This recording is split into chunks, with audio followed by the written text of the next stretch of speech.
aujourd'hui, on est à la question numéro 31 et la 85, c'est la même. Actionner les feux de détresse. Bah ouais, en fait, on les actionne. Hein. Ils sont là, dans cette voiture. Ouais, là. Donc en fait, il faut les actionner, c'est tout. En général, ils sont au niveau du tableau de bord. Hein. Donc, voilà. Après, la question suivante. Question sécurité routière. Quand les utilise-t-on? En fait, en cas de panne, d'accident ou de ralentissement important. C'est hyper important de préciser les 3 moments où on les utilise. Si vous en dites qu'un, à l'examen, tu as 0 point. Hein. Tu n'as pas tous les points. Hein.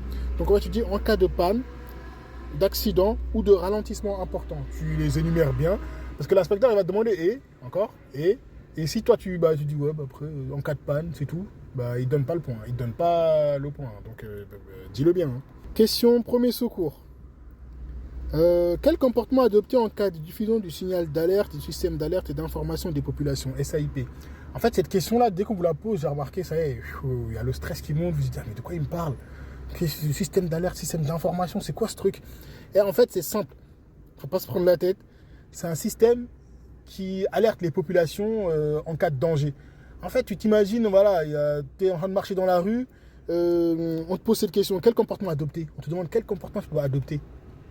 Tu te dis, ok, je me mets en sécurité. En fait, tu marches dans la rue, tu vois quoi, il y a des coups de feu, qu'est-ce que tu vas te faire? Tu vas pas rester à côté. Tu vas te dire, ok, vas-y, je vais me mettre à côté, je vais me mettre en sécurité. Et je vais regarder mon téléphone, je vais voir s'ils en parlent dans les informations. Et je me mets en sécurité et j'attends. Et je regarde régulièrement mon téléphone, j'écoute les médias, s'informer grâce aux médias et au site internet des autorités dès que leur consultation est possible. Et respecter les consignes des autorités. En fait, c'est simple. Hein. On demande juste, en fait, quel comportement tu vas adopter en cas de problème dans la rue, c'est-à-dire c'est dangereux, tu peux risquer ta vie, tout ça.